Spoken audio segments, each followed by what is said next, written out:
महाराणा प्रताप सेना के राष्ट्रीय अध्यक्ष राज्यवर्धन सिंह परमार को आज दिल्ली पुलिस ने उज्जैन से गिरफ्तार कर लिया। राज्यवर्धन सिंह परमार पर एक महिला ने यौन उत्पीड़न का आरोप लगाया है। हाल ही में यूपी भवन में इस महिला ने आरोप लगाया। महिला का कहना है कि राज्यवर्धन सिंह परमार ने नेताओं से मिलवाने के नाम पर हमें यूपी भवन लेकर गए और कहीं न कहीं मेरे साथ दुर्व्यवहार किया। इस पूरे मामले में उत्तर प्रदेश सरकार ने भी कार्रवाई की है। यूपी भवन के तमाम अधिकारियों को सस्पेंड किया गया है, जिसमें व्यवस्था अधिकारी दिनेश कारूस पर भी गाज गिरी है। अब इस पूरे मामले में देखना होगा कि महिला का बयान दर्ज होने के बाद अब राज्यवर्धन सिंह परमार का क्या कुछ कहना है। हालांकि राज्यवर्धन सिंह परमार ने एक वीडियो जारी कर सीधे तौर पर इस पूरे आरोपों को निराधार जरूर बताया है। दिल्ली पुलिस इस पूरे मामले में क्या कुछ कार्रवाई करती है, देखने वाली बात होगी। फिलहाल उत्तर प्रदेश सरकार ने एक बड़ी कार्रवाई इस मामले में की है और कई अधिकारियों पर उत्तर प्रदेश सरकार ने गाज गिराई है। मीनागा ट्रस्ट के सर्वे के लिए आए थे, जहां पर कुछ आरोप और प्रत्यारोप हो रहे थे। उसके जरिए हमने यहां पर कुछ मीडिया ने मिलकर जो है वो सर्वे किया है और ट्रस्टीज़ ने कुछ बातें मानी है और ट्रस्टीज़ ने अपने पक्ष का जो है वो सामने रखा है। और अभी जो हम फिलहाल खड़े हैं, जब हमने स्टार्ट किया था, जब ये वीडियो पूरा देखो, जब हमने स्टार्ट किया था तो ट्रस्टीज़ ने ये माना था कि कोई इलीगल कंस्ट्रक्शंस नहीं हो रहा है, कोई कब्र तोड़ी नहीं गई है। लेकिन हमने वीडियो में साफ तौर पे बताया किस तरीके से वहाँ पर कब्र थी और वो कब्र अभी गायब है। साथ ही साथ हमने ये जो एंड में हम जहाँ पहुंचे हैं वहाँ पर भी जो है इलीगल कंस्ट्रक्शन के बारे में खुद जो है ट्रस्टी ने कबूल किया है। उत्तर प्रदेश सहकारिता विभाग लगातार कहीं न कहीं प्रगति कर रहा है। उत्तर प्रदेश में जहां पहले 27 शाखाएं थीं, इस समय 40 शाखाएं हैं। उत्तर प्रदेश के सहकारिता मंत्री जेपीएस राठौर ने जानकारी दी है कि सभी 40 की 40 शाखाएं इस समय फायदे में हैं। उत्तर प्रदेश सरकार लगातार कोशिश कर रही है कि सहकारिता और कोऑपरेटिव की जो फेडरेशंस हैं उनको फिर से फायदे में लाया जाए और वहां के कर्मचारियों की सैलरी नियमित करने के साथ ही किसानों से जुड़ी हुई जो सुविधाएं हैं उनको भी नियमित किया जाए, जिसको लेकर सहकारिता मंत्री ने आज विभाग के 34 मृतक आश्रितों को नौकरी दी। साथ ही साथ ये घोषणा भी की कि सभी कर्मचारी मन लगाकर काम करें, जिसके बाद आने वाले समय में उत्तर प्रदेश कोऑपरेटिव फेडरेशन भी फायदे में आएगा और जो पुरानी छवि विभाग की रही है उसको फिर से बेहतर ढंग से बनाया जाएगा। उत्तर प्रदेश पुलिस को लंबे अरसे से इंतजार है कि डीजीपी के रूप में परमानेंट अधिकारी कब मिलेगा। हालांकि एक बार फिर से कार्यवाहक डीजीपी को उत्तर प्रदेश पुलिस की जिम्मेदारी सौंपी गई है। विजय कुमार, जो कि 1988 बैच के आईपीएस अधिकारी हैं और उत्तर प्रदेश के झांसी जिले के मूल निवासी, उनको ये जिम्मेदारी सौंपी गई है। विजय कुमार की बात की जाए तो उत्तर प्रदेश के तमाम जिलों में उन्होंने अपनी सेवाएं दी। इससे पहले अगर हम बात करें तो लखनऊ, गोरखपुर, पीलीभीत, बांदा, उसके साथ साथ रुद्रपुर, नैनीताल जैसे जगहों की जिम्मेदारी संभाल चुके हैं। अब एक बार फिर से उनको बड़ी जिम्मेदारी उत्तर प्रदेश पुलिस की दी गई है कि उत्तर प्रदेश में कानून व्यवस्था को कैसे दुरुस्त किया जाए। हालांकि पदभार ग्रहण करने के बाद उन्होंने बातचीत करते हुए कहा कि सबसे बड़ी प्राथमिकता उत्तर प्रदेश में कानून व्यवस्था को कायम रखना है। जो उत्तर प्रदेश में अपराधियों और अपराध के खिलाफ अभियान चलाया जा रहा है वो निरंतर जारी रहेगा। महिलाओं की सुरक्षा उनकी प्राथमिकता रहेगी। साथ ही साथ एंटी रोमियो स्क्वाड फिर से जो है बेहतर तरीके से चलाया जाएगा। साथ ही साथ उन्होंने ये भी कहा कि उत्तर प्रदेश में सांप्रदायिक दंगे ना हो, उसको लेकर विशेष तौर पर काम किए जाएंगे। उसके अलावा देखा जाता है कि साइबर अपराध उत्तर प्रदेश में लगातार बढ़ रहा है, उस पर अंकुश लगाने के लिए बेहतर काम किए जाएंगे, बेहतर रणनीति बनाई जाएगी। हालांकि देखना होगा कि जो एक बड़ी चुनौती है इनके सामने कि जो शाइस्ता और गुड्डू मुस्लिम लगातार फरार चल रहे हैं, उन अपराधियों को कब तक पकड़ने में सफलता यूपी पुलिस को मिलती है। इस पर भी उन्होंने जवाब दिया है कि हमारा अभियान निरंतर जारी है। उत्तर प्रदेश में अपराधियों के ऊपर लगातार लगाम लगाने की कार्रवाई प्रचलित। दीदी स्मृति ईरानी की क्लास में भारतीय जनता पार्टी के युवा मोर्चा के युवा फेल हो गए। जी हाँ, आपको बता दें भारतीय जनता पार्टी इस समय प्रदेश के एक व्यापक स्तर पर एक कार्यक्रम चला रही है, जिसमें प्रधानमंत्री मोदी के 9 साल के सफल कार्यकाल को लेकर जन अभियान चलाया जा रहा है। महासंकल्प अभियान के तहत कल भारतीय जनता पार्टी युवा मोर्चा की कार्य समिति की बैठक की थी, जिसमें बताया जाता है कि किस तरीके से आगामी दिनों में जो अभियान है उसको कैसे पूरा करना है। 75 लाख से अभ्यर्थियों से मिलने का टारगेट था, जिसमें 25 लाख का टारगेट तेजस्वी सूर्य, जो कि राष्ट्रीय अध्यक्ष हैं युवा मोर्चा के, उन्होंने दिया था। उसके साथ ही साथ उसके बाद समापन समारोह में जो सेशन था उसको लेने आई थी केंद्रीय मंत्री स्मृति ईरानी। स्मृति ईरानी ने काफ़ी सवाल पूछे, जिसमें जो युवा मोर्चा के युवा हैं वो कहीं ना कहीं नेता फेल नज़र होते हुए आए। साथ ही साथ लड़कियों की या कहीं महिलाओं की जो प्रतिभागिता थी उसमें कम लोग थे, उनके ऊपर प्रश्न में फेल हुए। साथ ही साथ उसमें दिव्यांगजनों की प्रतिभागिता में भी कहीं ना कहीं फेल नजर आए युवा मोर्चा। तो युवा मोर्चा जिस तरह से आगे बढ़ने की कोशिश कर रहा है, जिस तरह से प्रधानमंत्री नरेंद्र मोदी हमेशा से युवाओं की तर्ज पे बात करते हैं, उन्हीं की तर्ज पे उत्तर प्रदेश की युवा मोर्चा कहीं ना कहीं फेल नजर होती आ रही है। ऐसे में बड़ा प्रश्न उठता है कि जहां उत्तर प्रदेश भारतीय जनता पार्टी लगातार कमल का फूल कराने का काम कर रही है, उसमें युवा अगर ऐसे ही अपने योगदान देते रहेंगे तो युवाओं के योगदान पे प्रश्न चिन्ह लगता रहेगा। लखनऊ विकास प्राधिकरण की बोर्ड की बैठक आज है और इस बैठक में कई अहम फैसले आज लेने जाने हैं। यानी साफ है कि अलाया अपार्टमेंट के दोस्तों बाद से उसके बाद से उसकी बाइबल और सेफ्टी को लेकर के किस तरीके से नियम निकाले जाएंगे उसको लेकर के भी कड़े निर्देश जारी हो सकते हैं। इसके साथ ही साथ में कई ऐसी परियोजना है जिन परियोजनाओं पर लगातार काम हो रही है, उसको मंजूरी मिल सकती है। साथ ही साथ में अगर बात करें जिस तरीके से मकान बनाते समय अगर किस तरीके से उसकी सेफ्टी होगी, उसकी उम्र सीमा भी बतानी होगी। साथ ही साथ इंजीनियर को इसकी पूरी डिटेल जो है वो अपने पास रखनी होगी। ये संशोधन कार्य आज योजना में अंतर्गत आ सकते हैं और इसको लेकर के आज इस पे चर्चा भी की जा सकती है। यानी कि बोर्ड की बैठक में इन सभी बिंदुओं पर मंजूरी मिलनी तय मानी जा रही है, क्योंकि जिस तरीके से बोर्ड लगातार जो है ऐसी कार्रवाई करता चला आ रहा है और कई ऐसे बिल्डिंगों को सील भी कर चुका है, लेकिन अब जो है बोर्ड सख्त होते हुए इन पे मंजूरी दे देगा। लोकसभा चुनाव 2024 की तैयारी में जुट गए हैं अखिलेश यादव। आपको बता दें उत्तर प्रदेश के सभी 75 जिलों में समाजवादी पार्टी का प्रशिक्षण शिविर जो है लगाया जाएगा और बता दें 5 से 6 तारीख को लखीमपुर खीरी में प्रशिक्षण शिविर लगेगा। 9 से 10 तारीख को सीतापुर के नेमिशरण में शिविर लगाया जाएगा। आपको बता दें सभी प्रशिक्षण शिविर में खुद सपा सुप्रीमो अखिलेश यादव मौजूद रहेंगे। इसके अलावा 15 जून से समाजवादी पार्टी की आंतरिक बैठक की भी शुरुआत हो रही है। शहर के अलग अलग जगहों पर और राज्यों में अलग अलग जगहों पर जो है अखिलेश यादव आंतरिक बैठक करेंगे, जिसमें सभी पार्टियों के पदाधिकारी मौजूद रहेंगे। इसके अलावा लोकसभा चुनाव में किसको प्रत्याशी बनाना है उनके नामों को लेकर भी जो है चर्चा होगी इन्हीं बैठकों में।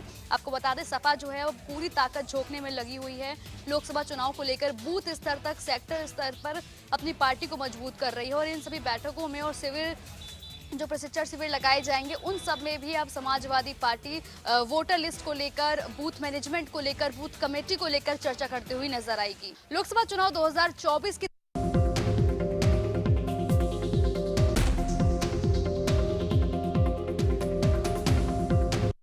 समाजवादी पार्टी से विधायक अभय सिंह के साले संदीप सिंह के द्वारा बनाया गया शस्त्र लाइसेंस अब चर्चा का विषय बना हुआ है। जिस तरीके से नागालैंड में फर्जी तरीके से शस्त्र लाइसेंस बनवाया गया, फिर उसके बाद राजधानी लखनऊ के विधायक निवास 107 नंबर मकान में उस शस्त्र लाइसेंस को ट्रांसफर कराया गया। जब इसकी जानकारी एसटीएफ को लगी तो पड़ताल शुरू हो गई। विधायक निवास 107 नंबर की अगर हम बात करें तो पहले मुख्तार अंसारी को ये आवास अलॉटेड था, अब जो है उनके बेटे अब्बास अंसारी को ये मकान अलॉट है। ऐसे में ये कहा जा सकता है कि संदीप सिंह के द्वारा जिस तरीके से फर्जी वाड़ा करके ये शस्त्र लाइसेंस बनवाया गया था उस पर अब एसटीएफ पैनी नजर बनाए हुए है। जल्द ही आने वाले दिनों में बड़ी कार्रवाई हो सकती है। समाजवादी पार्टी से विधायक अभय सिंह के राजधानी लखनऊ में एक दर्दनाक सड़क हादसा हुआ जिसमें 4 लोगों की मौत हो गई। आपको बता दें पूरा मामला विकासनगर थाना क्षेत्र का है, जहां पर एक स्कॉर्पियो सवार ने स्कूटी को टक्कर मारी जिसमें 4 लोगों की मौत हो गई। आपको बता दें इसको देर रात जो स्कॉर्पियो सवार था वो कहीं जा रहा था, स्कूटी को पीछे से टक्कर मारी जिसमें 4 लोग घायल हुए। तत्काल प्रभाव से उनको केजीएमयू के ट्रामा सेंटर पहुंचाया गया, जहां पर डॉक्टर ने उसको मृत घोषित किया। पूरा जो परिवार है वो सीतापुर का रहने वाला है, लखनऊ के अलीगंज क्षेत्र में रहकर के नौकरी करता था। इस हादसे में 4 लोगों की मौत होने के बाद तत्काल प्रभाव से पुलिस प्रशासन तक पहुंचा। जो स्कॉर्पियो सवार था गाड़ी इसको कब्जे में ले लिया। हालांकि इस दौरान देखा गया कि जो स्कॉर्पियो सवार था उसने जब टक्कर मारी उसके बाद लगभग 100 मीटर तक जो स्कूटी थी वो फिसलती रही, लेकिन सबके बावजूद भी स्कॉर्पियो गाड़ी नहीं रोकी गई। आखिरकार आगे डिवाइडर था, डिवाइडर में टकरा करके गाड़ी रुकी, जिसके बाद वहां पर जो प्रत्यक्ष लोग खड़े थे उन लोगों ने तत्काल प्रभाव से जो नीचे दबे लोग थे उनको निकालने की कोशिश की, लेकिन तब तक उनकी मौत। बाराबंकी में भारतीय कुश्ती संघ के राष्ट्रीय निवर्तमान अध्यक्ष ब्रजभूषण शरण सिंह आज बाराबंकी के रामनगर विधानसभा क्षेत्र के ऑडिटोरियम पहुंचे, जहां पर उन्होंने एक विशाल जनसभा को संबोधित किया। वह आगामी 5 जून को अयोध्या में होने वाली जन चेतना महासभा में भाग लेने की लोगों से अपील की। इस दौरान सांसद ब्रजभूषण शरण सिंह ने खिलाड़ियों के द्वारा गंगा में मेडल बहाए जाने पर कहा कि मेडल गंगा में बहा देने से मुझे कोई फांसी नहीं होगी, उसके लिए पुलिस और कोर्ट को सबूत देना होगा कि उन खिलाड़ियों के साथ कब क्या कहां पर हुआ। वहीं उन्होंने कहा कि अगर एक भी आरोप मेरे ऊपर सिद्ध होता है तो मैं खुद पर फांसी के फंदे पर लटक जाऊंगा। इस दौरान उन्होंने कहा कि इमोशनल ड्रामे से कोई फायदा नहीं, आज तक के आरोप से कोई भी सुरक्षित नहीं रहा। वहीं कुश्ती संघ के निवर्तमान राष्ट्रीय अध्यक्ष ब्रजभूषण शरण सिंह ने कहा कि कुश्ती संघ में आने के बाद से भारत का नाम दुनिया में रोशन हुआ। वह 5 बार भारत ने मेडल जीतकर दुनिया में अब तिरंगा फहराया है। वहीं कुश्ती संघ के राष्ट्रीय अध्यक्ष ने 5 जून को अयोध्या में होने वाली जन चेतना महारैली में लोगों से पहुंचने की बीजेपी सरकार के नेता जहां 9 साल का जश्न मना रहे हैं, पब्लिक के बीच पहुंच रहे हैं और उन्हें 9 साल के मोदी सरकार के किए हुए कार्य गिनवा रहे हैं, वहीं 2 दिनों से आरएलडी सुप्रीमो जयंत चौधरी गांव-गांव पहुंच रहे हैं और लोगों के बीच पहुंचकर 2024 की तैयारियों में जुट गए। खेलो इंडिया खेलों के तहत गोरखपुर के रामगढ़ ताल झील में बीते 27 तारीख से ही आपको बता दें कि रामगढ़ ताल झील में रोइंग रेस प्रतियोगिता की जा रही है। ख़ास तौर से आज लास्ट दिन है और 30 तारीख से लेकर के 31 तारीख तक 500 मीटर की रेस रोइंग प्रतियोगिता हो रही है और आज फाइनल है। फाइनल में आज मंत्री के कर कमलों द्वारा प्रतिभागी खिलाड़ियों को पुरस्कृत किया जाएगा। 12 बजे का समय निर्धारित किया गया है। खास तौर से इस समय देश के विभिन्न यूनिवर्सिटी से आए खिलाड़ियों ने पार्टिसिपेट किया। 27 तारीख से 31 तारीख तक गोरखपुर में लोग रहे और बड़े हर्षोल्लास के साथ इस रामगढ़ ताल झील में अपनी प्रतियोगिता का प्रदर्शन किया। प्रतियोगिता में कौन बाजी मारेगा यह तो समय बताएगा। फिलहाल सभी खिलाड़ियों में उत्साह देखने को मिला। खेलो कुशीनगर में एक बार फिर कृषि विभाग के जिम्मेदारों की लापरवाही खुलकर सामने आई है। यहाँ पर बीज गोदाम से दिए गए किसानों के बीज अंकुरित न होने को लेकर एक तरफ जहाँ किसान परेशान नजर आ रहे हैं, तो वहीं संबंधित विभाग के जिम्मेदार मामले को लेकर हीरा हवाली करते हुए नजर आ रहे हैं। पूरा मामला कुशीनगर जनपद के कप्तानगंज और रामकोला ब्लॉक के में स्थित बीज गोदामों का है, जहां से किसान तो नए बीज की वैरायटी लेकर अपने खेत में बोने के लिए गए, लेकिन उनके खेत में बोने के बाद अंकुरित न होने पर किसान परेशान होते हुए दिखाई दिए। और इसको लेके जब उन लोगों ने उप कृषि निदेशक के साथ साथ जिला कृषि अधिकारी से इसकी शिकायत की, तो उन लोगों के द्वारा संबंधित जिम्मेदारों के खिलाफ जांच कराकर कार्रवाई करने एवं खेत का भौतिक सत्यापन कराकर किसानों के हुए नुकसान का क्षतिपूर्ति कराने की बात कही गई है। लेकिन यहाँ देखना ये होगा कि अगर एक सप्ताह से 10 दिन जिस तरह से किसानों की फसल पीछे हुई है, तो इसका भरपाई कौन करेगा। कहीं ना कहीं इस तरह के मामले को लेकर संबंधित जिम्मेदारों की लापरवाही खुलकर यहाँ सामने आई है। सरकार द्वारा आयोजित ग्लोबल इन्वेस्ट समिट में 48 करोड़ का एमओयू साइन करने वाले चित्रकूट के उद्यमी संजय अग्रवाल ने चरित्र प्रमाण पत्र बनाने को लेकर के मानिकपुर एसडीएम पर 78 लाख घूस मांगने का आरोप लगाया है। चित्रकूट के उद्यमी संजय अग्रवाल ने आरोप लगाते हुए बताया है कि उन्होंने एमओयू में जो साइन किया था उसको लेकर के हैसियत प्रमाण पत्र और चरित्र प्रमाण पत्र की आवश्यकता होती है, जिसको लेकर के उन्होंने एप्लीकेशन दिया था, लेकिन उनका हैसियत प्रमाण पत्र जारी कर दिया गया था और चरित्र प्रमाण पत्र रोक लिया गया था। उन्होंने आरोप लगाया है कि मानिकपुर एसडीएम उनके हैसियत के अनुसार 10% यानी 78 लाख रुपए घूस मांगी है। जब उन्होंने घूस नहीं दी है तो उनका चरित्र प्रमाण पत्र नहीं जारी किया गया और कलेक्टरलेस की रिपोर्ट लगा करके ऊपर भेज दिया गया है। साथ ही साथ चित्रकूट के उद्यमी संजय अग्रवाल ने यह भी आरोप लगाया है कि यदि उनका चरित्र प्रमाण पत्र नहीं जारी होता तो वह एएमयू यानी रोजगार लगाने में असफल होंगे। साथ ही साथ उन्होंने कहा है यदि उनका चरित्र प्रमाण पत्र नहीं जारी किया जाता तो वह मुख्यमंत्री योगी आदित्यनाथ के जनता दरबार में मानिकपुर एसडीएम की शिकायत करेंगे। अब देखना यह होगा कि किस तरह से इसमें संज्ञान लिया जाता है और उद्यमी संजय अग्रवाल का चरित्र प्रमाण पत्र जारी किया जाता है अर्थात नहीं। स्वास्थ्य विभाग की लापरवाही का आए दिन कोई न कोई मामला प्रकाश में आता है। आज ऐसा ही एक मामला जिलाधिकारी कार्यालय के बाहर उस समय देखने को मिला जब एक व्यक्ति अपने नन्हे मुन्ने बच्चों के साथ उसकी मां की मौत के एवज में सिर्फ न्याय चाहता है और न्याय चाहता है उनसे।